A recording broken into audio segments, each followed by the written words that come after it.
Disfruto la vida, porque esto es así, disfrutar los minutos que tenés cada día. Aquí estamos llegando al Club de los Abuelos, somos varios y estamos acá para divertirnos. O decís, si le quitas el humor a la vida, ¿qué nos queda? Cada día la familia nos sostiene. Te hacen volver a la realidad, te hacen volver al día a día. Es nuestra contención. ¿Qué me podés decir, Lito? Que te quiero mucho.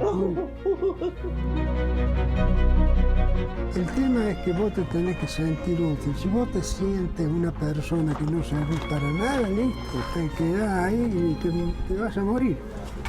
Eso es lo que no quiero. Yo quiero seguir viviendo. Tengo que seguir, la vida continúa. Y acá estoy. Esperando el pie.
Mi nombre es Carlos Alberto Flores. Me llamo Moyano José Luis. Soy Raúl Ochoa. Rafael Oscar Urbano. Mi nombre es Orlando Máximo Ledesma. Mi nombre es Federico Oscar Sosa. Juan Benito González. Su oficial mayor Héctor Antonio Olmos. Me incorporé al servicio militar obligatorio en el 82. Yo soy clase 63, la última clase que ingresó, la clase nueva que le decían en el rango militar, como soldado. Donde fui transferido a Comodoro Rivadavia, Chubut, Regimiento de Infantería 8, General O'Higgins. Hacía 40 días que había cumplido 18 años en el inicio del conflicto.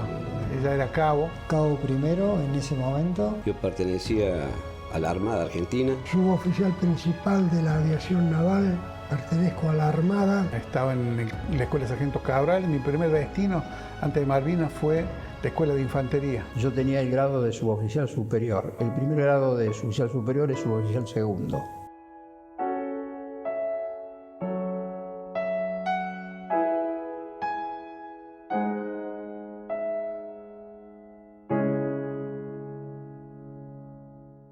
Yo participé del conflicto en las Islas Georgia del Sur.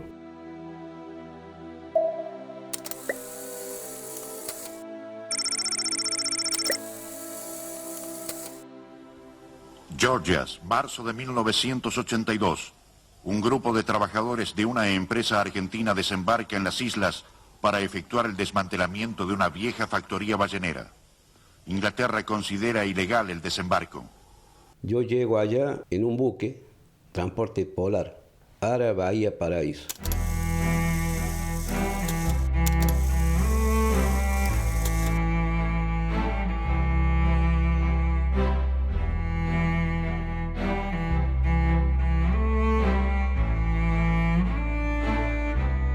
Nosotros estábamos arriba del buque del transporte polar. Lo único que teníamos era agua y cielo. Pero sí nos dábamos cuenta de que lo que estaba pasando era grave. Era grave. La Argentina desestima las protestas británicas. Este episodio constituiría el detonante inicial de la grave crisis entre la Argentina y Gran Bretaña y sus aliados.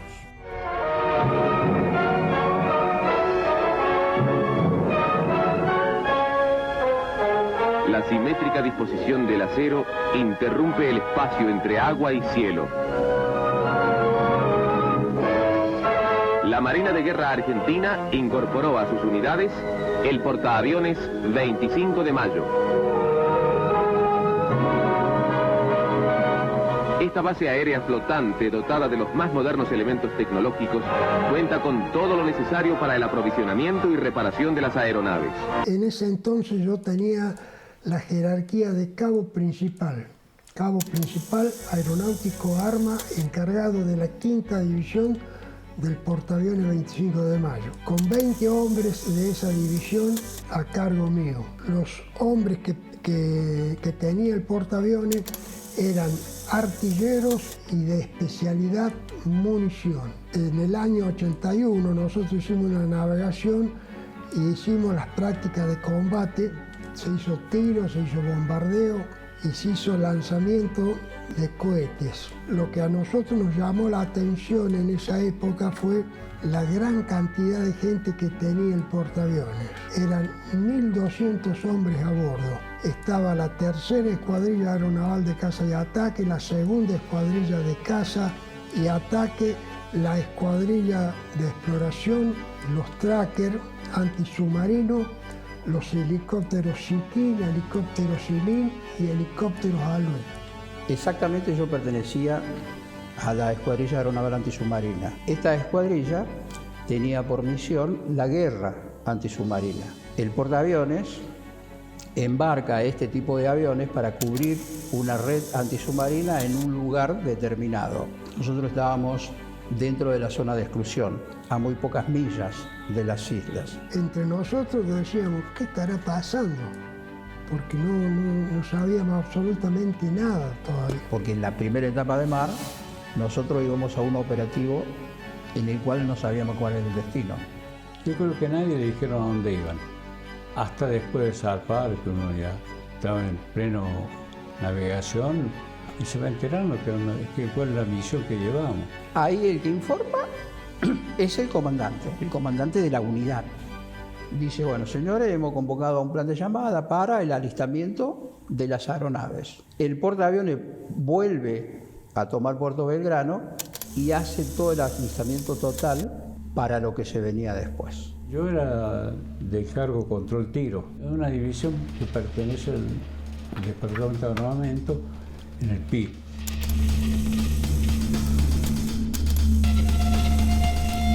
Cuando el portaaviones sale a navegar, la composición son 20 aviones a bordo, entre helicópteros, aviones submarinos y aviones cazas interceptor. El buque había embarcado munición para todos esos aviones y había embarcado combustible para todos esos aviones y la cantidad de gente que llamaba poderosamente la atención. Uno no tenía idea de que terminara mañana, pasado, nada. Todo era transmisión de boca en boca. Cuando uno está dentro de una unidad operativa, hay cosas que se hacen como un preaviso, porque todo es una operación secreta. Entonces, si bien nosotros no teníamos conocimiento de esa operación secreta, sí veíamos movimientos operativos que eran anormales para esa época del año. Nada más sabíamos que el rumbo era rumbo sur. Acatamos orden la mayoría de las veces, pero no se puede preguntar mucho. Nosotros salimos a navegar el 28 de marzo de Puerto Belgrano. Nosotros habíamos hecho un periodo de navegación anteriormente donde se había hecho abandono del buque, cosa que hacía mucho tiempo que no hacíamos. Había que alejarse del buque a nado y después esperar que los recuperaban los helicópteros. Eso es lo que llamaba la atención a nosotros, que no lo hacíamos, las prácticas esas. Se empezó a navegar en condición Z. La condición Z es cuando se navega sin luz y con todo el buque herméticamente cerrado. Siempre se navegó en sigilosa. No se podía hacer comunicaciones, no se podía volar, absolutamente nada. Nosotros estábamos en silencio del radio. Tratando de no ser detectado. Pero sin saber la misión que íbamos a cumplir. En el buque, ¿cuándo nos enteramos?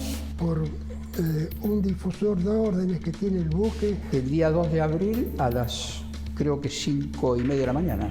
En todos los lugares y todos los compartimentos que tiene el buque se escucha que nos habla el comandante del buque diciéndonos que el portaaviones era la nave insignia de la Armada. Pero ya las tropas estaban desembarcando en Isla Malvinas.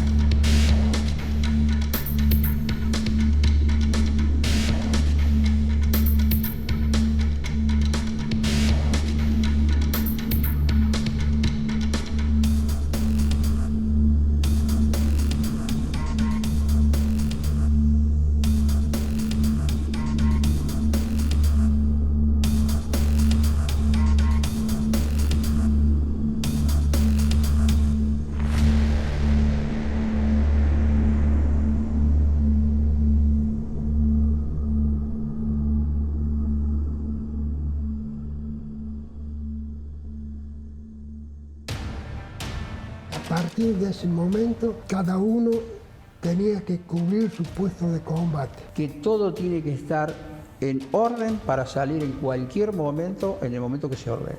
Que se iba a recuperar las Islas Malvinas que estaban tomadas por los ingleses.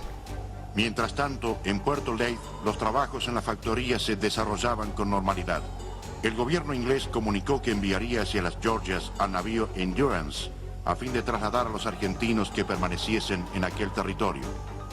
Ante esa situación, el buque Bahía Paraíso, con una pequeña dotación de efectivos militares, arriba a Puerto Leith, enviado por el gobierno argentino, con el propósito de otorgar a los trabajadores la protección necesaria.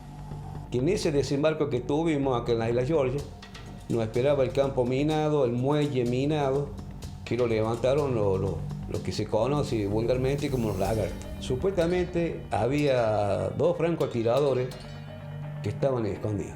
Entonces había que caminar para detectarlo dónde estaba la persona esa escondida, que supuestamente nos iban a tirar a nosotros. Es como igual el patito, ¿vio? Cuando pasan los patitos así, va pasando y bueno, hacíamos lo mismo. Íbamos a la muerte, estábamos parados en la muerte. Los comandos de los nuestros, de los lagartos, sacaron a los francotiradores. Y después había que caminar, pero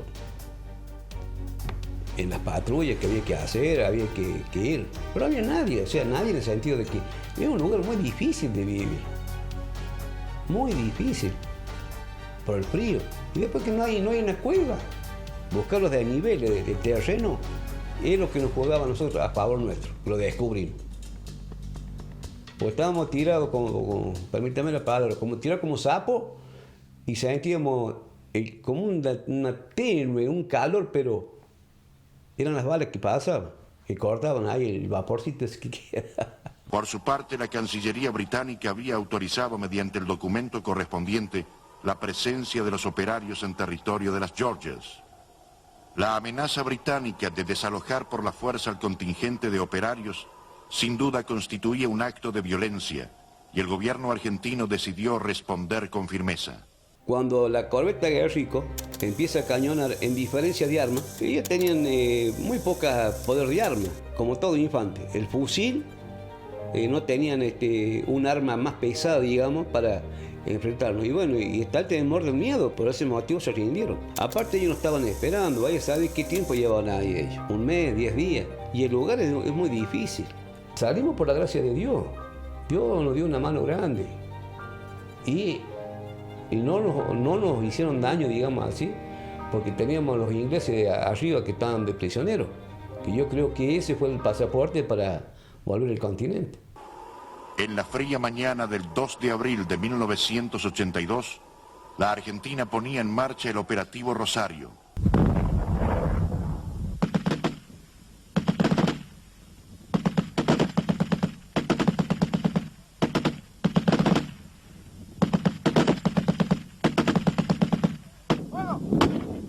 Tras la caída de Puerto Stanley, se designa la capital malvinense con el nombre de Puerto Argentino. La operación Rosario había concluido. Argentina recuperaba las Islas Malvinas. Todo el mundo sabía, cuando nosotros nos despertamos allá en la escuela, el 2 de abril, eran las marchas Malvinas, marchas patrias, todo era. la alegría que tenía algo tan trascendente, es historia. Pocos días después, marchando al ritmo del tema de la ópera rock No llores por mí, Argentina, las tropas británicas se embarcaban rumbo al Atlántico Sur. Estamos volviendo de Franco, pues nos habían dado unos días de Franco. Cuando volvimos al cuartel había un revuelo de movimiento de gente, movimiento de tropas que iban, venían, que andaban. Mi cabo primero le digo, ¿qué pasa? ¿Por qué está en todo movimiento? Y no, eso los han movilizado. Los van a movilizar, se supone que hacia el sur, pero en ningún momento nos dijeron que íbamos a Malvinas. Con los soldados reincorporados y algunos que habían quedado en la unidad, se forma la compañía C que ya venía y nos embarcan a Malvinas. Del cuartel nos cargan en camiones Unimog hacia el aeropuerto de Pajas Blancas y de ahí los cargan en Aerolíneas Argentinas a Comodoro Rivadavia. De allí tuvimos la etapa de adaptación, tuvimos una instrucción en el campo 15 días, lo prepararon, sopa, pistola, falda. Lo hicieron preparar toda la bolsa de rancho, la bolsa de campaña. La bolsa de campaña es una bolsa grande donde llevamos todo, la ropa, todo lo que había. Y la bolsa de rancho, que es donde lleva todo para comer. La marmita, que se dice, que es como un tipo sartén, la caramañola, que para llevar el agua, los insumos de tenedores, todo lo que se necesita. Y ahí lo dijeron que íbamos a Malvinas. No se trataba primero que era una guerra, era la recuperación de nuestras islas. La expectativa mundial centraba su atención en el Atlántico Sur. Las Islas Malvinas, un lejano territorio austral, recuperado por los argentinos, casi desconocidas para el mundo, provocaban la reacción de la corona británica. Inglaterra, sede del colonialismo contemporáneo, reaccionaba violentamente ante la acción reivindicadora de un país sudamericano, la Argentina. La decisión del gobierno inglés era irreversible: desalojar a los argentinos de las islas a cualquier costo. La Marina inglesa reunió sus sofisticados y poderosos buques, destructores, fragatas misilísticas, corbetas, cruceros, buques de transporte de tropas, buques de desembarco, portaaviones, submarinos nucleares y buques de apoyo logístico. Todo el poderío naval de una de las flotas más grandes del mundo estaba en marcha.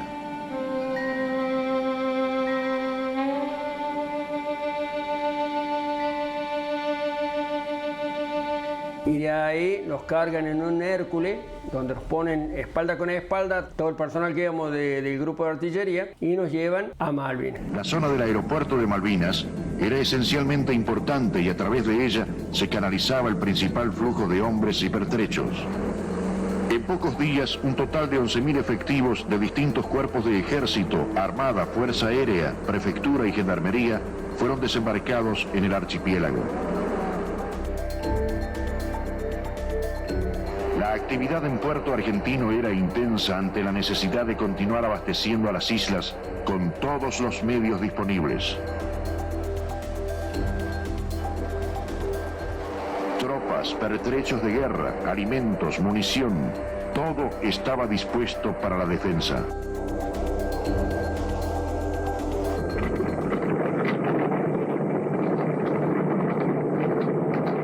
Y ahí tuvimos en Puerto Argentino 7 días.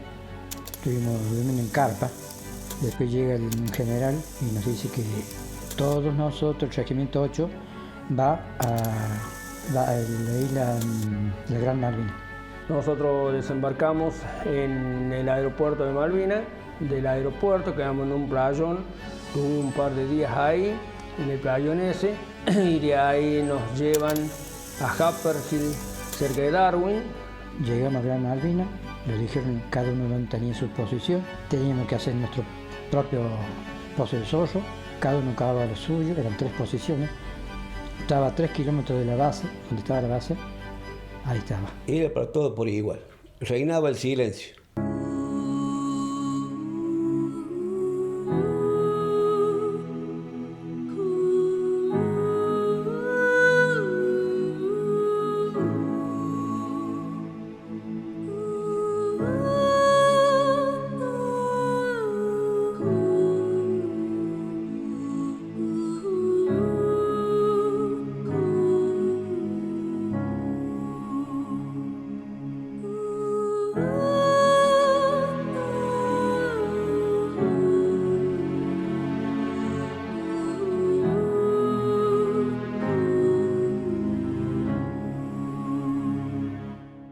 Yo estaba en la isla Petrel en el año 1982, estaba como batallón de construcción haciendo mantenimiento a la base y llega un momento que nos sacan de la base, nos sacan en helicóptero y nos llevan automáticamente al área Bahía Paraíso como buque hospital. El Bahía Paraíso primeramente era un buque transporte polar.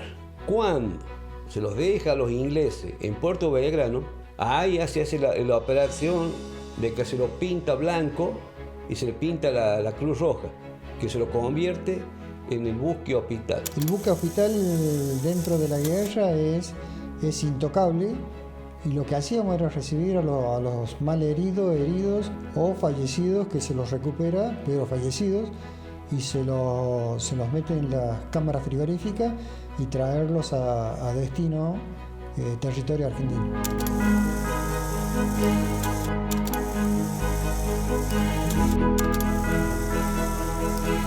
Y en la parte que yo estaba, terminaba la bahía y empezaba la pendiente ascendente que estaba ahí, empezaba yo las posiciones. Y abajo estaba la casa, ahí en esa parte, los que habitan la bahía esa se llaman Kelper, los que viven ahí, que es una categoría, porque ellos tienen una categoría social. Ellos son campesinos, son gente que cría ganado, bovinos, ellos crían ovejas.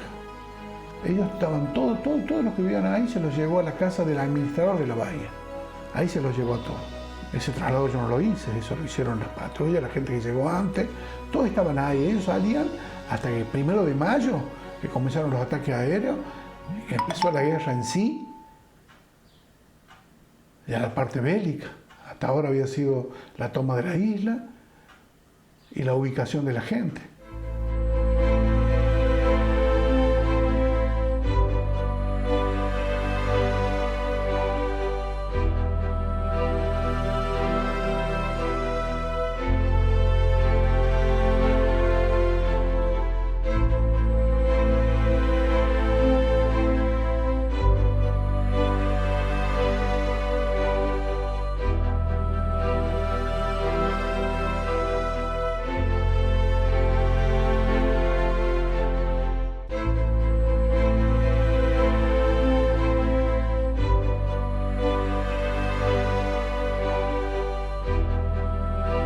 Cuando estábamos ahí, revientan los ingleses, rompen el aeropuerto de Malvinas para que no hubiera ingreso ni egreso, y ahí tuvimos nosotros cuando entramos en combate.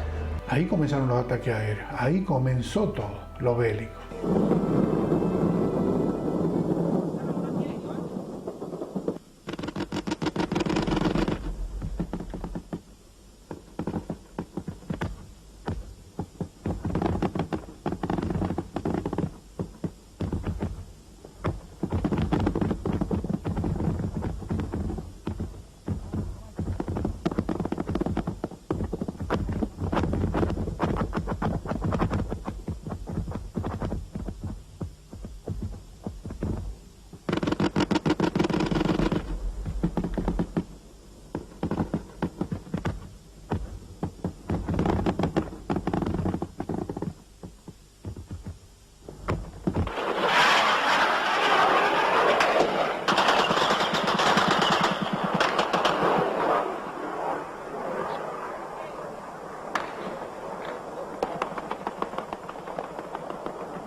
Después del amanecer, los Sea Harrier colonialistas llevaron a cabo el primer raid contra las defensas de Puerto Argentino, bombardeando el sector del aeropuerto. Cae una al principio del aeropuerto, otra como al medio y otra al final del aeropuerto, los revientan al aeropuerto y se dejan incomunicados vía aérea.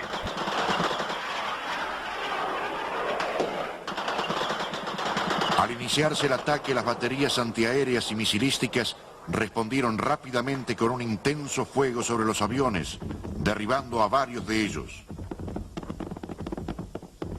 Era el mediodía, estábamos retirando estábamos realizando posiciones todavía, porque al ser en terreno tan inhóspito cuesta, no tenés los medios para hacer las posiciones.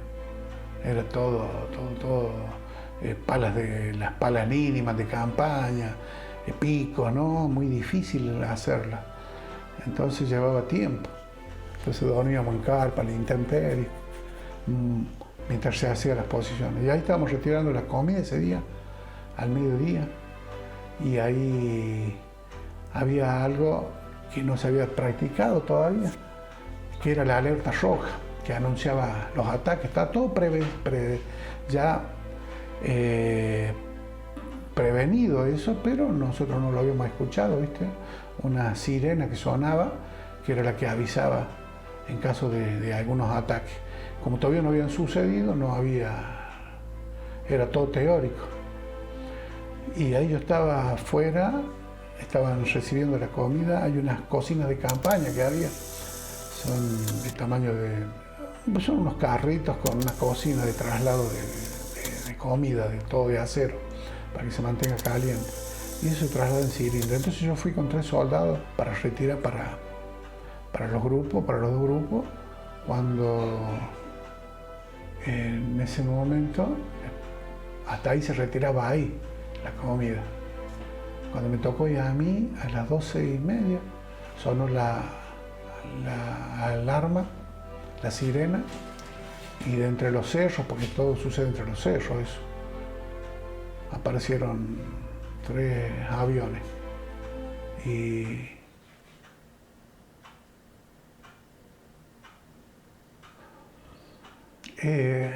cuando aparecieron fue todo repentino, muy rápido. Eso uno lo ve en las películas, piensa que es todo ficción, pero son segundos, no podés contabilizar el tiempo porque no tenés experiencia, porque es todo muy rápido. Todo en lo teórico te dicen todas las cosas que podés llegar a hacer, pero en el momento, en un segundo, en velocidad, es una distancia de metros, larguísima, de kilómetros. Entonces estábamos con los fusiles cruzados en la espalda porque estaban retirando la comida. Todavía hasta ese momento no había nada, nunca habíamos recibido un ataque.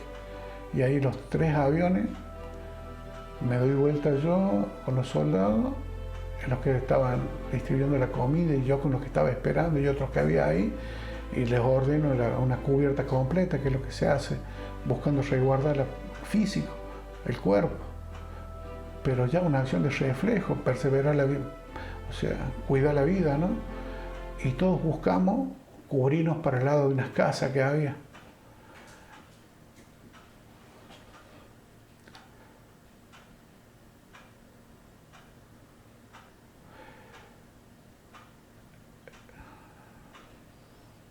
Bueno, y ahí los aviones, yo giro y 2 giran en forma, se levanta el frente de los aviones y 2 van, uno para mi izquierda, otro para la derecha, y el tercero, de frente, para donde estaba todo el regimiento. Entonces giran, empiezan a disparar porque eran los primeros que estábamos ahí. Y vienen disparando, nosotros buscamos la cubierta y los pedazos de piedra, de barro, de tierra, te salpican, te pegan en la espalda, en el casco, en la pared, pegan por todos lados, pero no pedazos de metal, sino pedazos de material de la tierra. Y ahí alcanza a ver en el cielo que se cruzan, giran y van buscando la parte donde está lleno de soldados, disparan toda esa parte, giran entre los cerros, salen para el mar, vuelven de nuevo. Cortar. Cuando llegamos al poco tiempo, yo tengo mi forma de pensar y vivir la vida de otra manera. Mi mamá falleció a los 13 años, 14 terminé la escuela, a fin de año terminé la escuela y no quise estudiar más. Fallece mi mamá, mi papá lo trasladan a Santiago del Estero por trabajo. Quedamos 5 hermanos solos. En esos 6 hermanos quedó mi hermanito cuando muere mi mamá de 1 mes. Y se crió con nosotros. Pero jamás le faltó ni una amiguita de pan así. Jamás. Después de 4 años vuelve mi papá acá a trabajar acá. Y yo salía a trabajar en la feria, donde había una changuita y me metía, con 14 años. Hasta que me tocó la guerra. el servicio. Tengo el servicio, me tengo que ir. No queda otro. Y ya está. Somos 6 hermanos. El más chiquito que queda de un mes tiene 45 años. Como mi hermano. Y terminé la escuela gracias a la maestra porque no quise más. Ella muere en junio.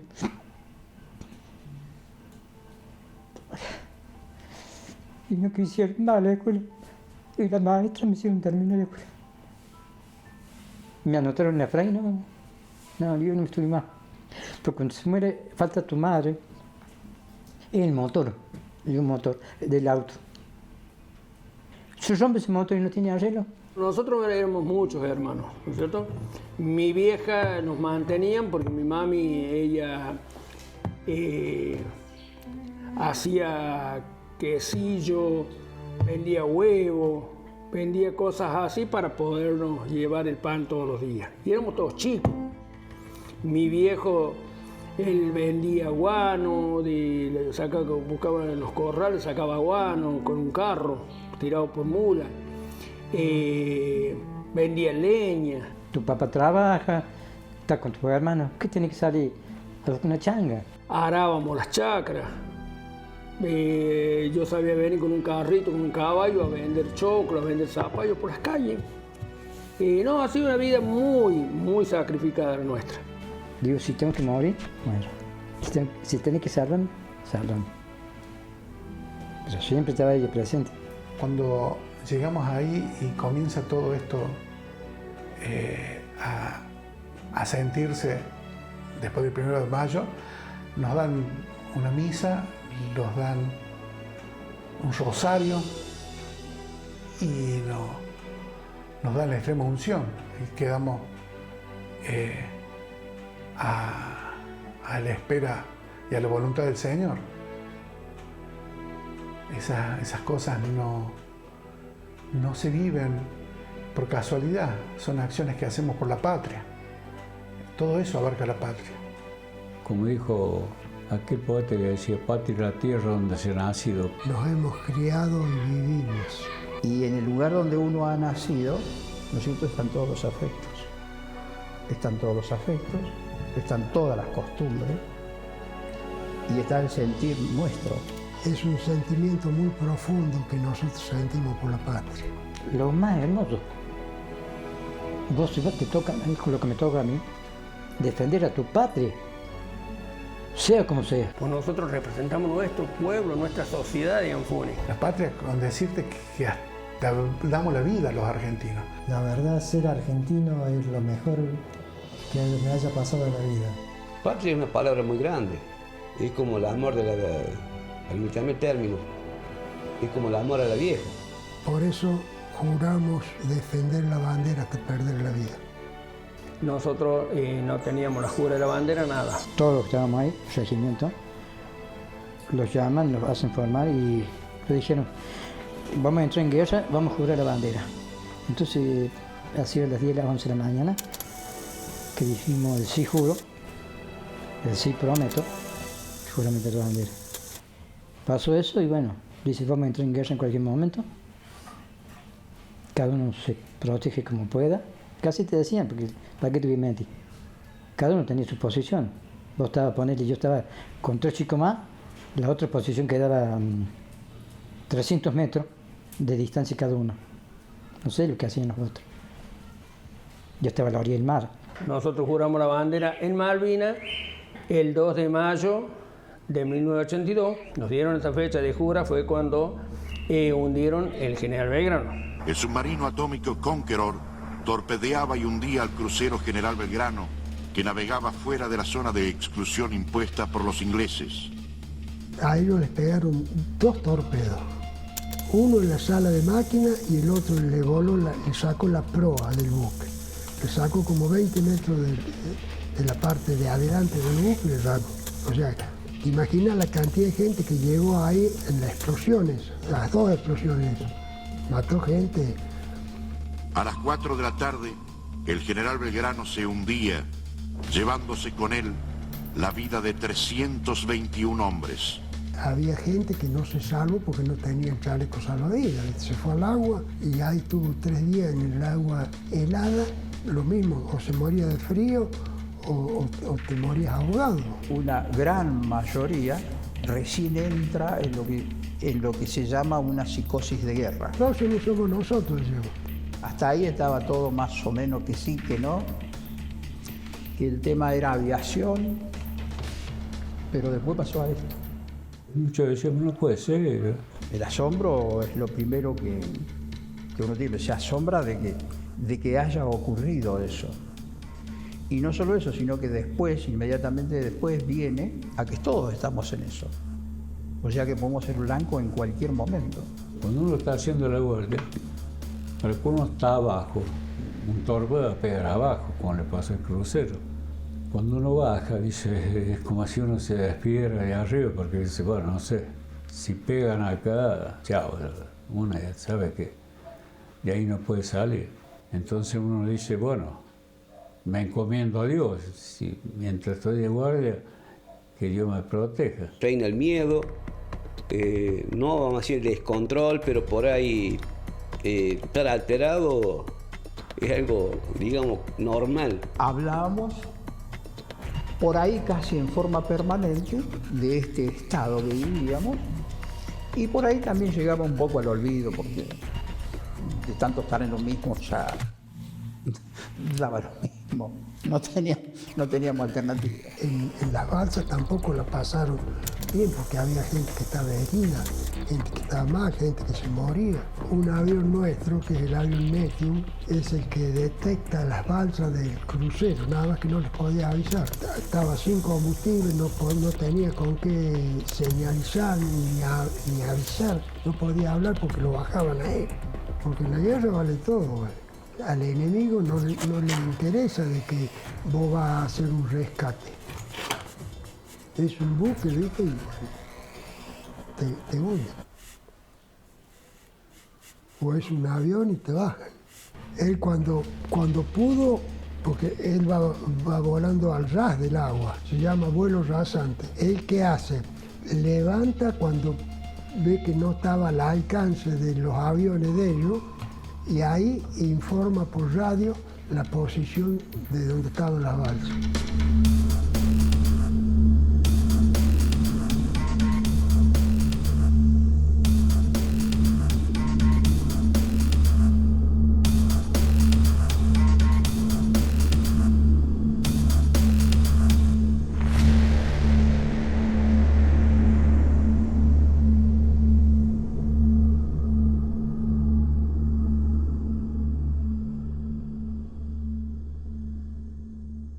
Nosotros tuvimos 3 días en Sarpentín y de ahí nos trasladamos al otro lado del Puerto Argentino. Tuvimos que pasar por el medio del pueblo, donde la gente los miraba, los odiaban y los repudiaba. Y allí pasé frío, hambre, comía lo que encontraba en la basura, comida poco y nada llegaba, nada prácticamente. Tomaba agua del que se juntaba cuando llovía, que el agua salada de ahí, nunca nos dieron agua, nunca nos dieron nada. Comía y llegaba con una fruta, lo único. Que la fruta la cambiaba por una etiqueta de cigarrillo. Y dentro del grupo, bueno, siempre los damos aliento, digamos. De cómo los teníamos que cuidar, de cómo teníamos que preparar las armas, de cómo teníamos que hacer, porque los bombardeos y la hostigación inglesa fue toda de noche. Todas las noches, poner las 4 así. No tiene que haber fuego ni de cigarrillo, ni de cigarrillo. Toda la hostigación inglesa la vivimos siempre ahí. ¿Por qué? Porque estaba el gobierno. Cuando estaba en el primer turno de que hacía guardia con el otro cabo, cuando yo estaba primero, bajaba él hasta la casa de los Kelper para hacerles recordar que no tienen que prender las luces. Se apagan todas las luces. Y yo no sabía pronunciar inglés, me habían dicho ahí, porque uno en el secundario es adolescente, adolece, ¿no? Hay cosas que no le ve necesarias, que son superficiales, que las haces porque te obligan a hacerlas, pero no sabes la importancia, la trascendencia que tienen después. Entonces no sabía decir no lie, me dijeron no lie, y yo decía no lie, o sea, no sabía pronunciarlo y tenía que golpearle las puertas cuando prendían luces hasta que las apagaran. Eso Fue hasta el 1 de mayo que ya comenzaron los ataques, ya si no apagaban luces, se tiraba la corredera del fusil y se hacía unos disparos a la parte de los tepes, ahí que escuchan ellos adentro, y apagaban las luces por miedo más que otra cosa, si no hablábamos el mismo idioma.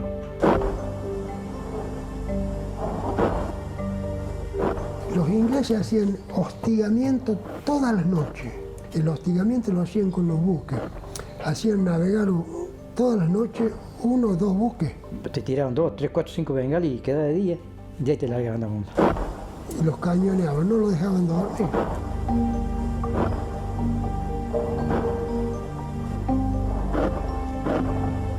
Ellos tiraban, que posiblemente sabían que podíamos estar ahí, pero caían por otro lado.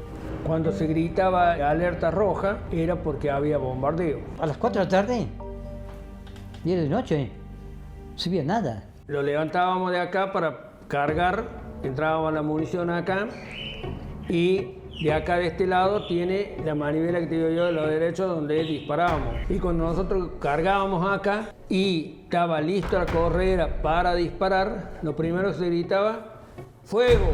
Se decía fuego, ¿viste? Y cuando gritábamos fuego, los soldados o la gente de atrás se tiraba cuerpo a tierra o se replegaba por el retroceso, porque esto cuando disparaba retrocedía. Por eso tiene 3 poletas acá, por el retroceso que hacía para atrás. Y volvíamos.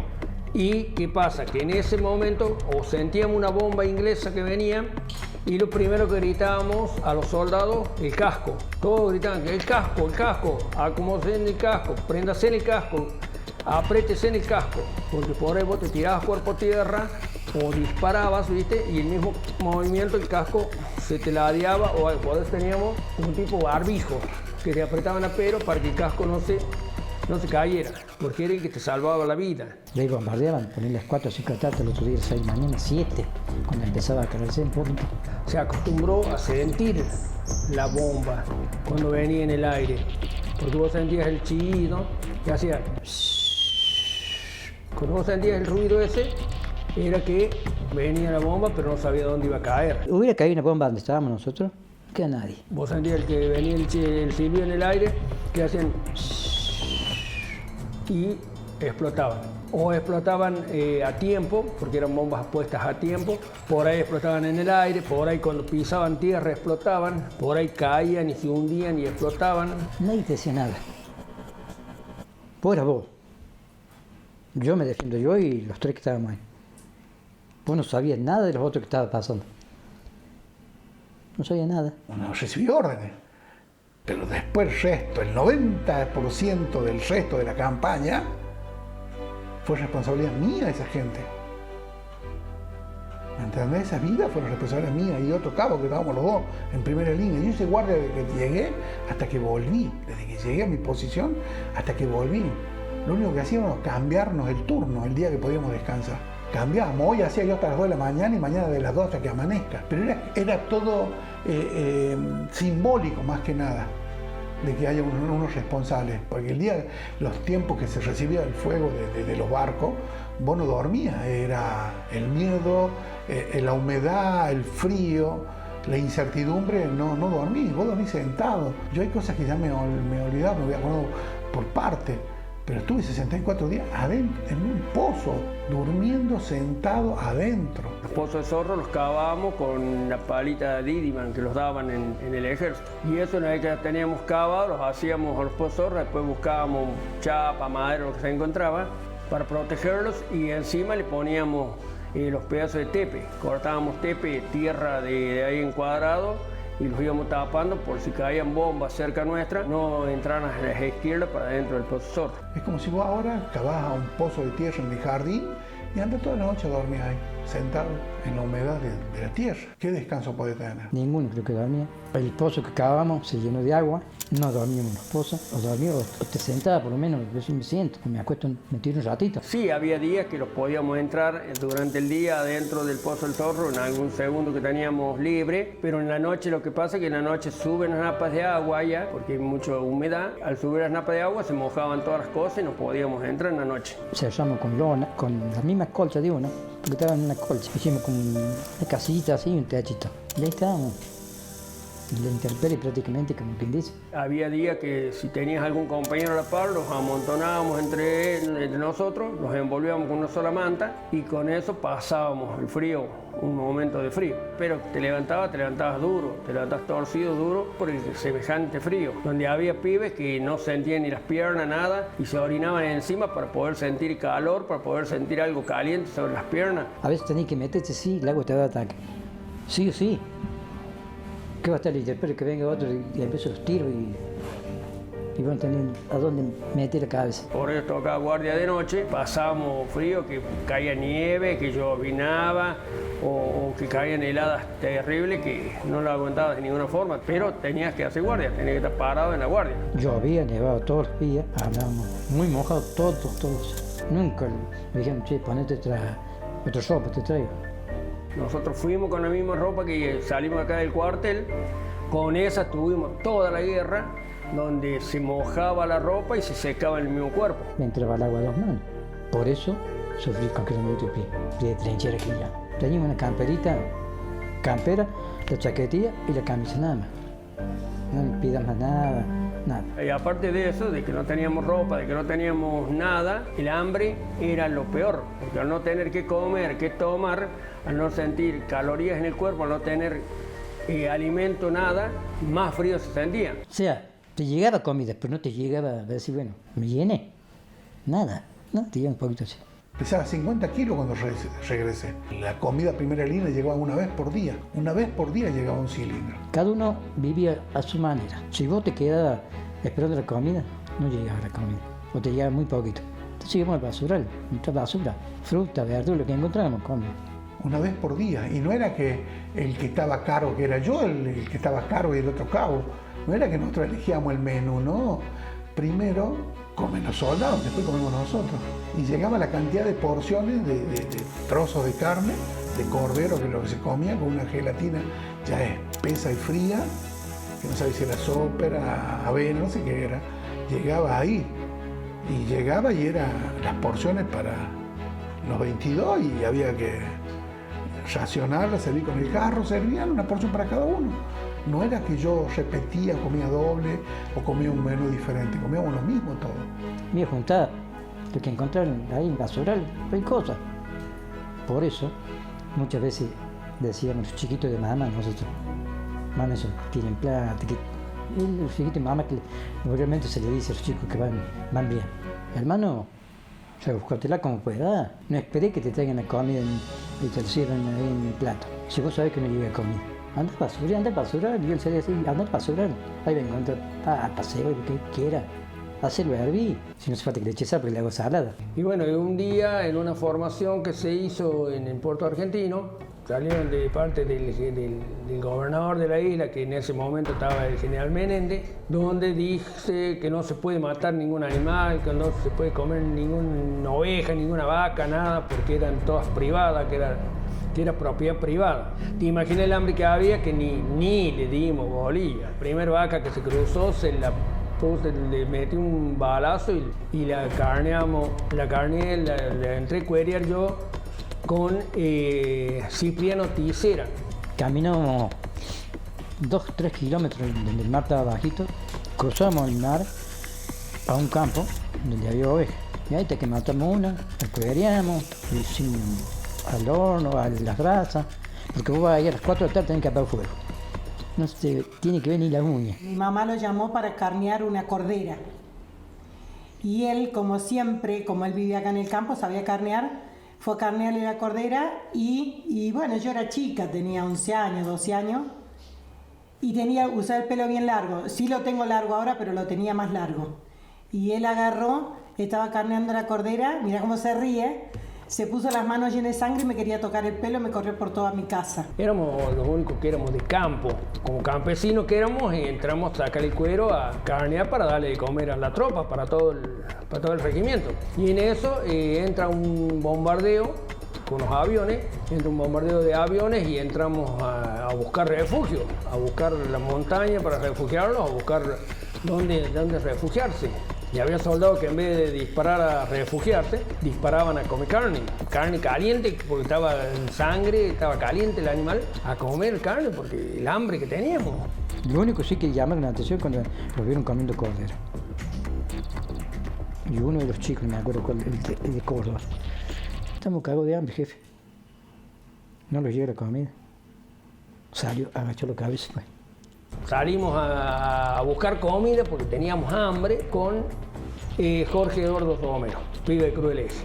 Y caminamos, no sé cuántos kilómetros, pero calcularle 15, 20 kilómetros caminamos ese día. Nos metimos a robar porque no tenemos por qué decir lo que no es, hay que decir la verdad. Nos metimos a robar a un lugar de los Royal Marino y ahí robamos comida, leche en polvo, leche condensada, dulce.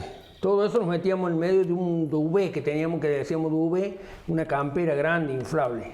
Y en un bombardeo que había, como todos los días, los bombardeos, íbamos tirándolos en zigzag, tirando el cuerpo a tierra en zigzag, hasta que llegamos a un lugar donde había un tipo zanja, como un zanjón que había, los tarros de aceite, ¿viste? De los vehículos, de otras cosas, y antes venían en tarro, como el dulce de durazno, y esos estaban abiertos. Así que nosotros con los yuyos lo limpiábamos, sacábamos un poco de aceite, te imaginas el gustito que tenía después eso, y echábamos leche en polvo ahí adentro, echábamos con el sable bayoneta, rompíamos la leche condensada, le echábamos ahí adentro y eso lo mezclábamos con un palo o con el mismo sable bayoneta, lo mezclábamos y nos comíamos la leche en polvo con leche condensada. Un día encontramos una panza de vaca, un mondongo de vaca. La lavamos bien, le hicimos hervir de 2 o 3 veces y eso comimos.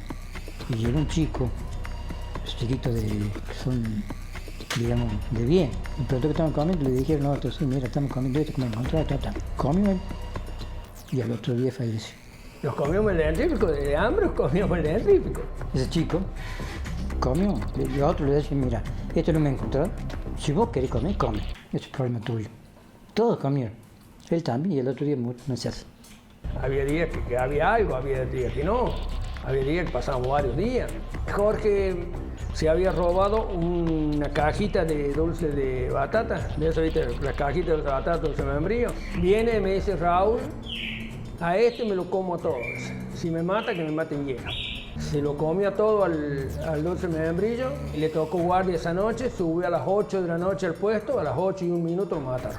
Cayó una bomba y lo alcanzó un esquirle y lo mató. Que después ninguno de nosotros, de los otros soldados, de los que habíamos quedado, no querían comer nada de lo que habíamos traído, porque, qué sé yo, viste, te daba de que habíamos traído cosas para comer entre todos y él que estuvo con nosotros lo mató, se murió. El crucero Belgrano fue un gran sistema de arma, porque armamento tenía de sobra, pero además de eso tenía mucha estanqueidad, era un buque imposible de hundir en aquella época, pero ahora con 2 misiles lo partieron por la mitad y se hundió. Entonces nosotros que estábamos en esta gran unidad de batalla o sistema de arma como es el portaaviones, automáticamente pensamos en que el próximo blanco iba a ser el portaaviones. Y ya está. Con el satélite nos buscaban por todos lados y nosotros cuando navegábamos estábamos navegando entre medio de una flota de pesqueros que había en el sur. Ahí estaba el portaaviones, camuflado se llama. Y era difícil saber si volvíamos o no. Ese es el problema que tuvimos. No saber, o sea, incertidumbre. No teníamos certeza de si íbamos a salir o no de la guerra.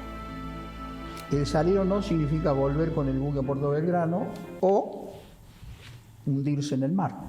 Nosotros nos salvamos por un pelo, por una información, porque va un teniente de navío que estaba en operaciones del buque, va, viste, formalmente va y se pide parte para el señor comandante, y no lo atendía, parte para el señor comandante y no lo atendía, así que lo agarró del brazo y lo dio vuelta.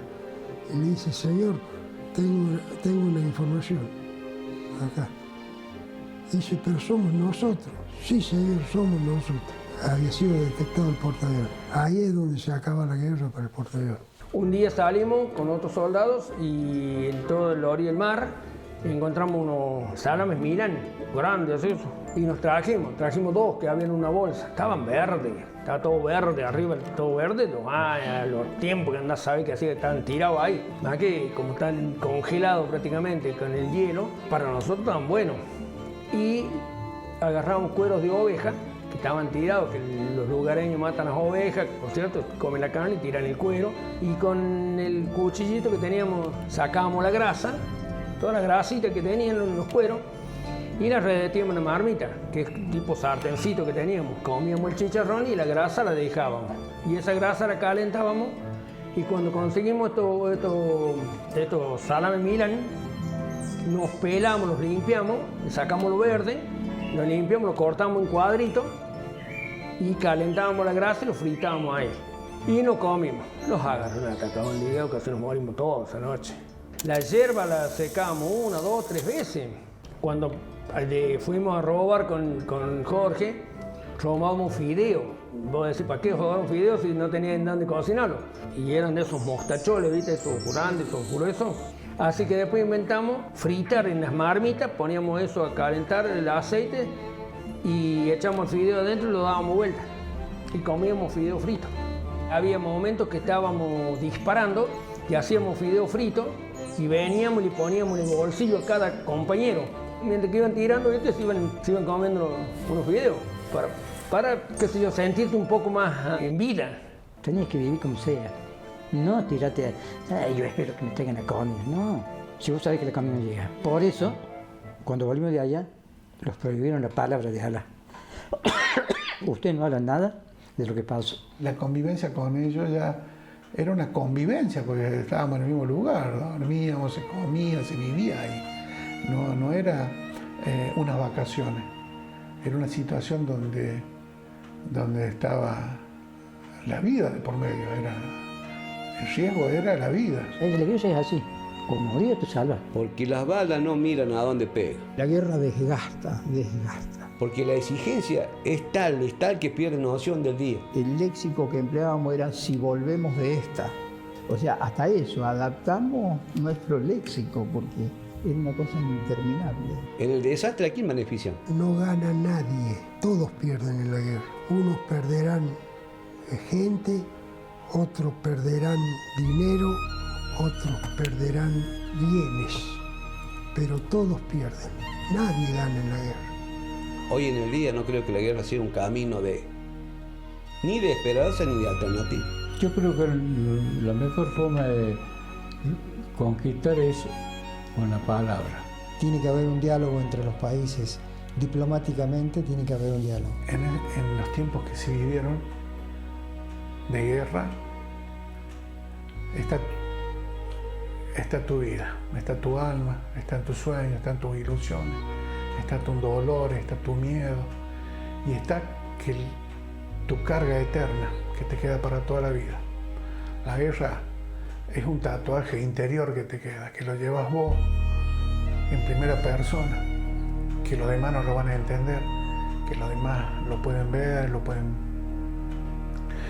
ver en documentales, lo pueden ver en fotos, lo pueden escuchar, pero el que lo vivió sabe lo que es una guerra. Es un tatuaje interior, va por dentro, es un dolor profundo que no tiene comparación.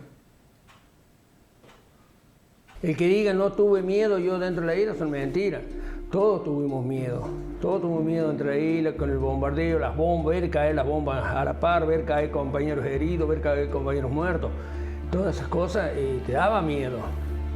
Aparte, te daba miedo y de la edad que teníamos. Tenía que sobrevivir, sea como sea. Bueno, si tocaba perder la vida, ya está, peleaste por algo. Estábamos con un arma, empuñando un arma, estábamos tirando con los cañones, estábamos defendiendo nuestra patria, pero en una edad temprana. Cumplí con el servicio militar obligatorio y me di con una guerra. 74 días tuve.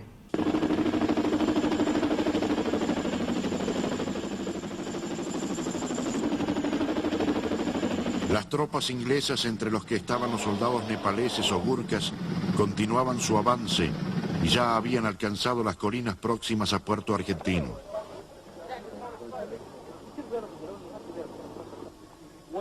you will be in support of us, 2 para in support of 4 para.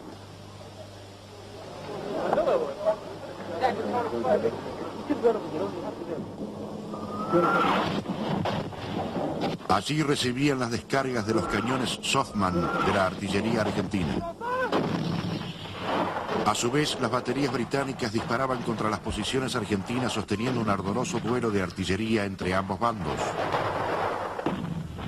Los últimos días estuvimos tirando 3 días y 3 noches, no dábamos más. Una, que los cañones ya se enterraban con el retroceso, se enterraban por el terreno y nos tirábamos cuerpo a tierra sobre la humedad, sobre el barro que había hecho ya tanto manejar el cañón, que metíamos la bala con los nudillos con la mano. Teníamos que pechar hasta adentro para que bajara la corredera para seguir disparando, donde ya los habían quedado sin nudillo en las manos de tanto pechar balas. Los chorreaba sangre de los oídos, porque no teníamos protección. Éramos tirar y tirar y tirar y tirar y no había cese de fuego. ¡Cargue! ¡Cargue!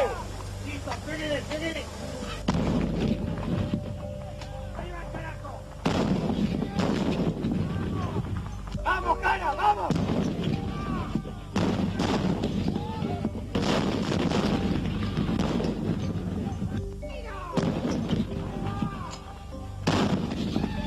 ¡Vamos, la cesta!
Esa noche anterior nos tocó descansar a mi compañía, ahí en un galpón grandísimo.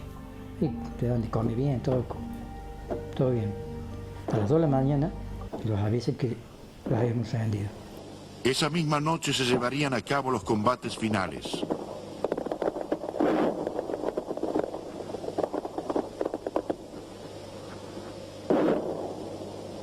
Durante la noche del 13 al 14 de junio, tuvieron lugar en los montes William, Tumbledown y Supper Hill los más violentos combates entre la ofensiva colonialista y la defensa argentina. Llegó una estafeta para avisar que ya nos habíamos rendido, que había que salir de las posiciones. Entonces ahí sacamos, con el otro cabo, el cabo Corbalán, avisamos a los soldados para que salieran de las posiciones a partir de las 2 de la mañana y nos estábamos sin comer desde el día anterior. La ropa húmeda, desgastado, cansado. El desgaste era agobiante y de ahí fuimos a un lugar que había en el cerro, que era una construcción, una especie de gallinero que decíamos nosotros, porque las construcciones de esa zona son inglesas, similares a las del ferrocarril, de paredes altas, techo de 2 aguas, y había una que se destacaba en el cerro y nos quedamos ahí adentro hasta que amaneció, porque era el lugar que estaba seco.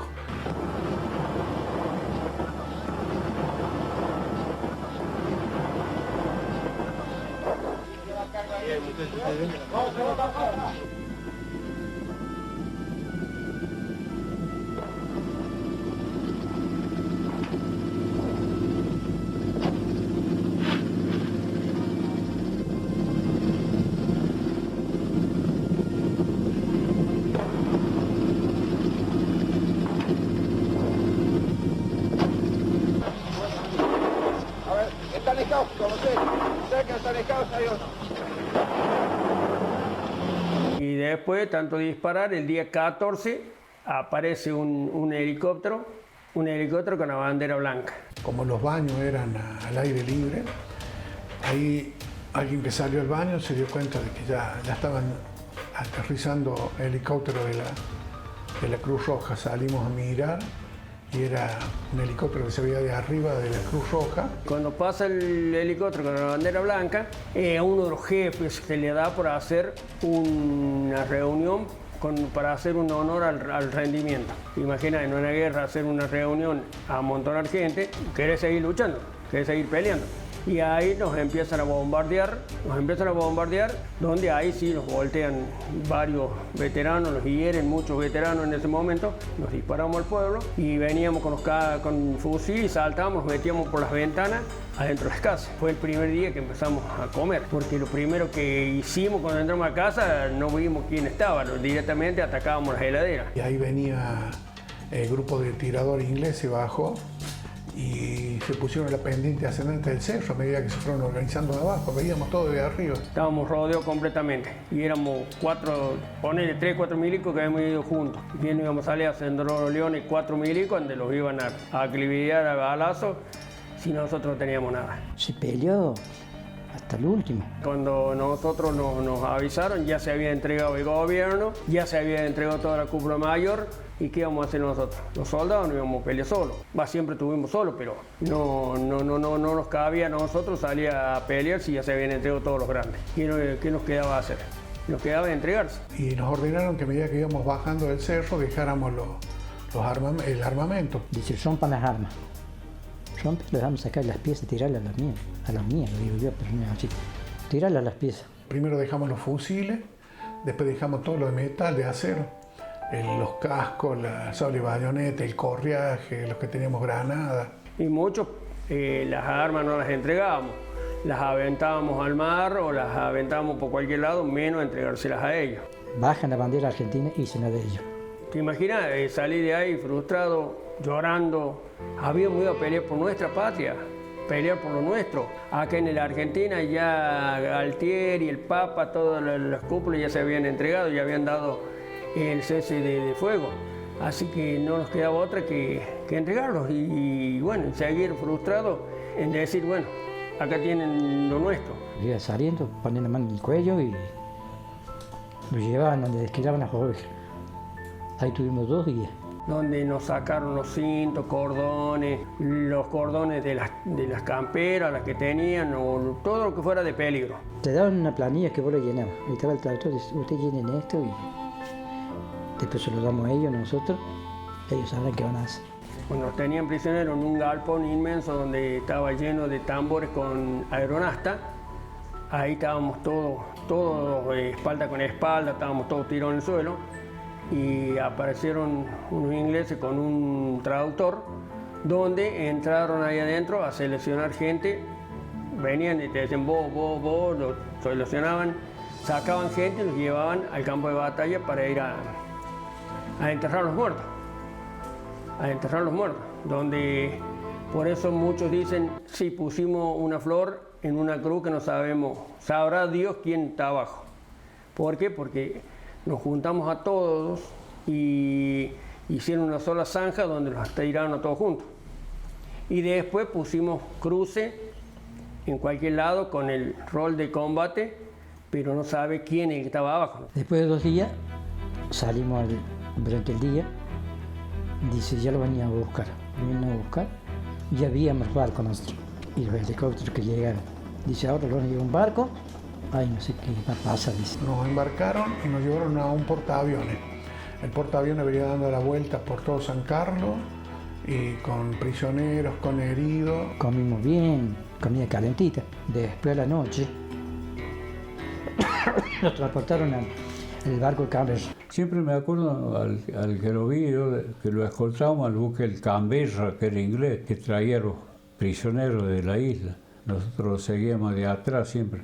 Ahí se levantaron las compuertas del barco, comenzó primero a llenarse de agua el piso, salimos porque uno se imaginaba cosas, todo era el comentario, pensaban que nos tiraban al mar, no sabía la incertidumbre que había porque no hablábamos el mismo idioma y los que nos cuidaban no estaban encima nuestra, estaban custodiando desde altura, de unas veredas que había colgantes ahí arriba, por ahí caminaban y ahí los controlaban, con armas. Aparte eran días medio oscuros, así frío. La oscuridad, la incertidumbre. Movimiento, mucho oleaje. Era tétrico. A los chicos de acá que estuvieron conmigo, de los 74 recién los vi en el barco ya. Y ahí nos tuvieron en espera hasta que aclaró. Y ahí me sentaron frente de representantes de las Naciones Unidas y me leyeron todos los derechos y todas las obligaciones que tenía, porque Argentina pertenece a las Naciones Unidas y está dentro de las pautas del Tratado de Ginebra. La primera vez me respetaban la vida porque estaba dentro del condicionamiento. Y si otra vez ya estaba en otro conflicto y llegaba a esta situación de prisionero, dependía del país que me tome prisionero, qué hacían con nosotros, porque ya no éramos negociables. Una vez que me tomaron los datos, todo, personales, pasamos a otra mesa que eran los de la Cruz Roja Internacional. Ahí nos preguntaron desde cuándo estaba prisionero, desde cómo nos habían tratado, si habíamos recibido alimentos, si no habíamos sido expuestos de alguna manera, si sabíamos quiénes habían levantado las minas en los campos minados. Te llevaron ahí una pieza grandísima, te hacían desnudar, te quitaron todo lo que tenías en los bolsillos, si es que tenía algo. Te hacían vestir, te bajaban un camarote del tercer piso. Éramos 4 dentro del camarote, son camas de 2 cuchetas, todas dentro de acero inoxidable, pero ya estábamos con la alfombra, estábamos cómodos, ya no hacía frío. Ahí tuvimos 6 días, que nos daban huevo y una rodaja de fiambre y una rodaja de pan. Un día de eso nos llevaron a bañarse, algo que no hicimos nunca en Malvinas. De que empezó la guerra hasta que terminó, no nos bañamos nunca, porque no teníamos ropa, porque no teníamos agua, porque no teníamos dónde. Una vez los quisieron llevar a bañar, pero era agua salada. Imagínate, los quedaban más pegadas a la mugre que cuando estábamos vestidos. Después nos hablaron por los altoparlantes, habló un oficial que no sabía dónde íbamos. Y nadie decía nada, nadie sabía nada y nadie preguntaba nada tampoco. No sabíamos nada, no, ni el horario, nada. Se ve que se hicieron el tratado entre ellos y nos llevaron a Puerto Madre, Chubut, que ahí nos desembarcaron a todos. Y ahí tuve trato con uno que me dijo que no era nada personal, que él vive de eso, que no haya rencor. Íbamos bajando, te daban una etiqueta de cigarro y una cajita de fósforo en inglés. Estaba todo vallado, no había gente, habían vaciado el lugar y de ahí nos embarcaron en los colectivos de la prefectura y los llevaron a la base que tiene la prefectura en Puerto Madre. Supuestamente, cuando nos dijeron que nos podíamos ir a los familiares, no teníamos con qué. ¿Por qué? Porque las monedas que los daban, los suelditos que supuestamente nos correspondía de que nos daban, nos quitaron todo porque era por las cosas que habían perdido. Por el bolsa de rancho, por la ropa, por bolseo, por las cosas que nos habían robado, que habíamos perdido en la guerra, porque todo quedó en Malvinas, y todo eso, acá los argentinos nos cobraron todo eso. Así que nos largaron sin nada. Y ahí tuvimos el regimiento ahí de Puerto Madryn y a la noche cada uno de sus regimientos. Nos llevaron a Comodoro Rivadavia, al regimiento 8. Nadie sabía nada. Si mi hermano de acá del campo era policía en Jesús María, él salía de guardia a veces y se iba al cuartel a preguntar si tenían noticias de nosotros. Y en el cuartel siempre le dijeron, no, eso no hay nada, no hay ninguna noticia. Si pasa algo, si lo matan algo, les van a avisar. Nos hicieron cerrar las cortinas de los colectivos que tenían cortina y cuando ingresamos a la unidad, era impresionante que espiábamos la cantidad de gente que había. Se empezó a mover todo en Córdoba cuando se enteraron de que venían los de Malvinas. Y querían tener noticias. Y el dolor, te imaginas el dolor de esos papás, de esas mamás, de esos hermanos, de esos familiares. Enterarse ahí en el momento de que el hijo no estaba más, de que el hijo estaba internado, de que le faltaba una pierna, que le faltaba un brazo, que estaba herido. No había forma, no había experiencia, no había aprovechamiento de las experiencias que traíamos, no había gente que te esperara para contención, no había gente que te tratara algunas situaciones extremas que hayas vivido, no, la contención no existía como en estos tiempos. Que yo dando vuelta, porque los dijeron que podíamos encontrarlo con los familiares, y yo me quedé porque digo, ¿quién va a ir de acá de Anfunes? Y bueno, di vuelta y en una de esas veo un milico que estaba ahí, un policía, me arrimo y era mi hermano. la alegría de uno de encontrarte con alguien, de encontrarte con un familiar, con un hermano. Era mi hermano el mayor, era el mayor de todos. La alegría, la desesperación de estar con él en el momento, de hacerlo entender que estaba bien, que estaba sano, porque te quería revisar, te quería tocar, te quería ver si estaba sano, si no te faltaba si tenías las manos, tenías todo, como todos familiares que estaban ahí que no sabían qué hacer con nosotros. De tanta alegría de verlos de vuelta, de ver lo que veníamos de una guerra, de ver lo que habíamos vuelto de Malvinas. La hermana que yo me quedaba en Buenos Aires, una de mis hermanas, era la única que podía preguntar sobre mi situación, porque los datos que daban sobre los soldados que estábamos en Malvinas eran nada más que parientes directos, no informaban a otros. Y a ella le habían avisado que yo había fallecido. Había una confusión con un apellido y las iniciales de mi nombre. Imagínate cuando lo dieron de baja, vino el colectivo y te cuando termina el chao. Se fue el colectivo. Cada uno quería pasar más por todos lados. Y venimos, no vale solo, porque veníamos solitos. Cruzar los campos caminando para salir a la calle, para volverme a mi casa natal. Donde encontré un amigo que andaba a caballo en una calle de esas ahí en el campo. El Hugo me alzó a caballo y me llevó a la casa de mi viejo, al campo. Bajé en la terminal y traía un bolso y me fui caminando por la calle de España hasta que llegué a mi casa. No había nadie esperándome. ¿Te imaginas que nadie sabía si nosotros volvíamos o no volvíamos? Abro la puerta de entrada yo y bueno, estaba mi madre ahí, pobrecita, que desesperada como todos. Y uno entra y se emociona mucho.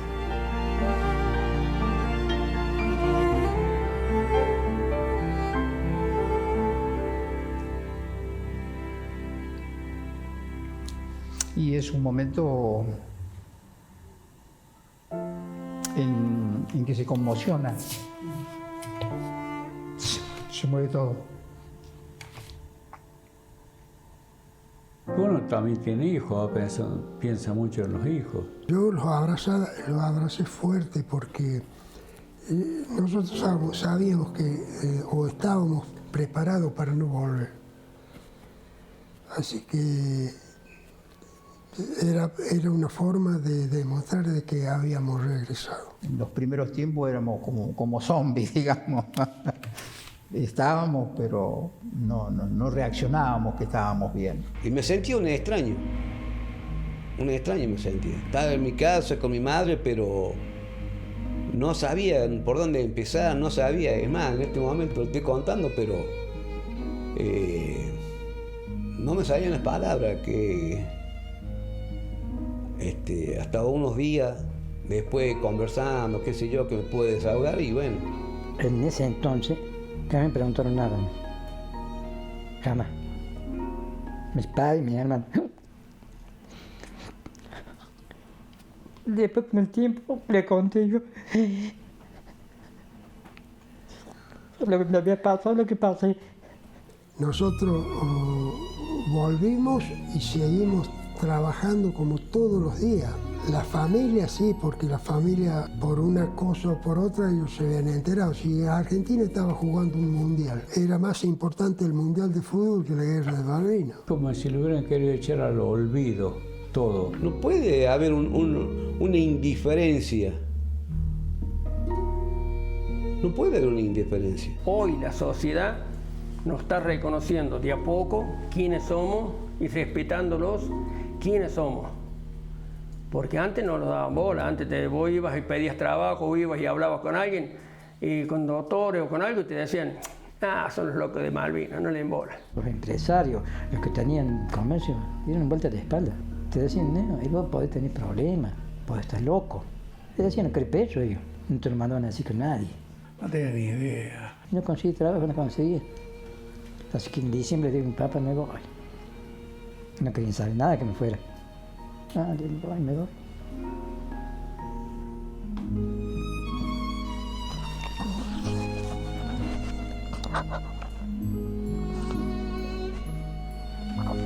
Perdón. Eso fue duro, fue durísimo. La mochila que tenemos nosotros en la espalda, la mochila que llevamos los veteranos de guerra, los prisioneros de Malvinas, los que hemos pasado en hostigaciones bravas, es muy pesada. Se peleó hasta el último. Peleó hasta el último. Y que venga, volvás acá a tu país, te digan, los entrega patria, los locos de la guerra. ¿Cómo lo tomamos? Te da ganas de decir, bueno, me mato. ¿Para qué? Gracias a esa discriminación se mataron muchos veteranos. Se mataron y se matan día a día. Tenemos más gente muerta ahora, después de la guerra, que en la guerra misma. Del fondo del corazón hay ladre.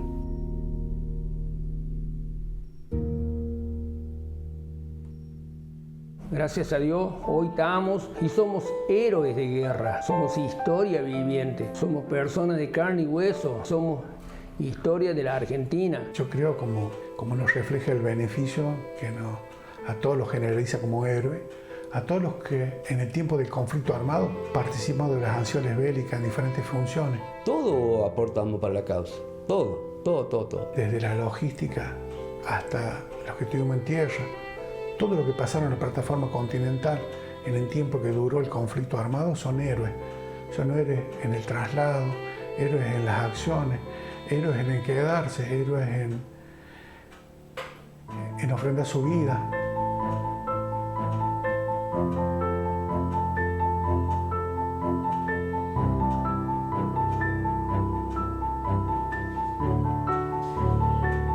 Acá se puso el corazón, es como el amor. Es como el amor. Me siento orgulloso en sentir que tuve. Volví con vida. Otros quedaron, que sus familiares nunca más lo vieron. A lo mejor me tocaba perder la vida a mí, ellos no veían nunca más. Gracias a Dios, volví. ¿Y cómo fue ese primer encuentro con tu familia? Llegué al sistema, estaban durmiendo. Les pegué un grito y se levantaron. ¿Qué gritaste? ¡Viva la patria!